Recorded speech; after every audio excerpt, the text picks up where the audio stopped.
حضرت امیر معاویہ رضی اللہ تعالی عنہ کے وصال کے بعد آپ کے بیٹے یزید کو خلافت مل جاتی ہے۔ یزید ایک بدترین اور بدبخت شیطان تھا، شرابی تھا، زانی تھا۔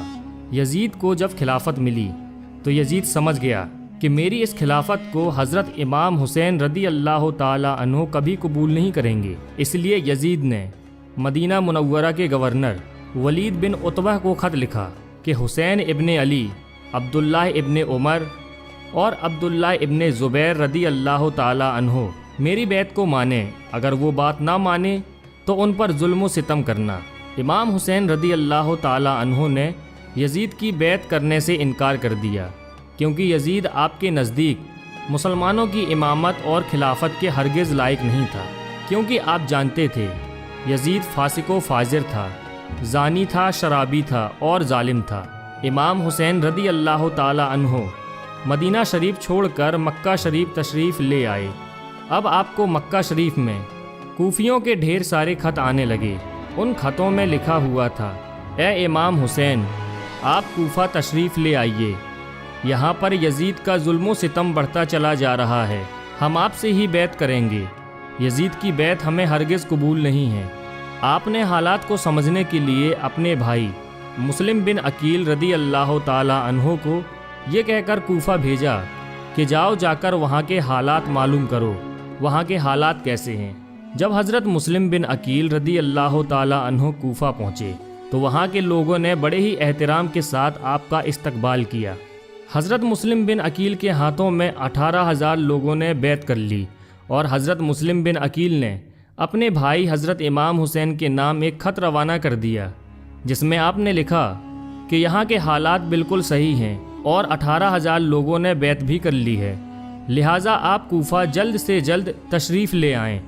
لیکن جب یزید نے ان لوگوں کو دھمکیاں دی تو وہ لوگ اپنی بات سے مکر گئے اور امام مسلم بن عقیل کو شہید کر دیا۔ کوفہ کے حالات اتنے بدل چکے تھے کہ وہ لوگ جو حضرت مسلم بن عقیل سے محبت کا دعویٰ کر رہے تھے، اب وہی لوگ آپ کی جان کے دشمن بن گئے۔ وہیں دوسری طرف مکہ میں مسلم بن عقیل کا بھیجا ہوا خط حضرت امام حسین تک پہنچ چکا تھا، جس خط میں لکھا ہوا تھا کہ کوفہ کے حالات بہت اچھے ہیں، آپ جلد سے جلد تشریف لے آئیں۔ لہٰذا حضرت امام حسین نے فوراً کوفہ جانے کی تیاری شروع کر دی۔ حضرت امام حسین اپنے تمام اہل خانہ کے ساتھ کوفہ کے لیے روانہ ہوئے۔ یہاں امام حسین کوفہ کے لیے چل پڑے۔ امام حسین ابن علی کو حضرت مسلم بن عقیل کی شہادت اور کوفہ کی بے وفائی کی خبر اس وقت ملی جب آپ مکہ شریف سے کوفہ کی طرف روانہ ہو چکے تھے۔ جب آپ کوفہ شہر کے بالکل قریب پہنچ گئے تو آپ کو یزیدی فوج نے روکنے کی کوشش کی۔ حضرت امام حسین نے فرمایا کہ میں تم لوگوں کے بلانے پر ہی کوفہ شہر میں آیا ہوں، اگر تم لوگ چاہتے ہو کہ میں کوفہ میں نہ آؤں تو مجھے واپس جانے دو، میں جانے کے لیے تیار ہوں۔ یزیدی فوج نے حضرت امام حسین کو کوفہ شہر میں داخل نہیں ہونے دیا، لہٰذا حضرت امام حسین نے اپنے پورے قافلے کے ساتھ اپنا راستہ بدل لیا۔ چلتے چلتے جب آپ ایک چٹیل میدان میں پہنچ گئے تو آپ نے ایک شخص سے سوال کیا کہ یہ کون سی جگہ ہے؟ اس شخص نے کہا اس جگہ کو کربلا کہا جاتا ہے۔ آپ نے فوراً اپنے پورے لشکر کو حکم دیا کہ یہیں پر خیمہ لگا دیا جائے، لہٰذا اس طرح سے حضرت امام حسین کربلا میں پہنچے۔ ادھر یزیدی فوج کو جب اس بات کا علم ہوا کہ حضرت امام حسین نے اپنا خیمہ کربلا کے میدان میں لگایا ہوا ہے تو یزیدی فوج نے بھی فوراً کربلا کے میدان میں پہنچنا شروع کر دیا۔ یزید کی جو فوج کربلا پہنچ رہی تھی ان کی سپہ سالاری ابن سعد کر رہا تھا۔ حضرت امام حسین نے ابن سعد سے کہا کہ یا تو تم مجھے یزید کے پاس لے چلو یا پھر مجھے اپنے شہر مکہ واپس جانے دو، لیکن ابن سعد نے ان دونوں باتوں میں سے کوئی بھی بات قبول نہیں کی اور وہ آپ کو بیعت کرنے پر مجبور کرتا رہا، لیکن آپ نے اس کی ایک بھی بات نہیں مانی۔ دن گزرتے گئے اور 3 محرم کا دن آ گیا۔ اب ظالم یزید نے امام حسین کے سامنے 22,000 سپاہیوں کا لشکر بھیج دیا۔ دوسری طرف حضرت امام حسین کے ساتھ 82 لوگ تھے، جس میں عورتیں اور بچے بھی شامل تھے۔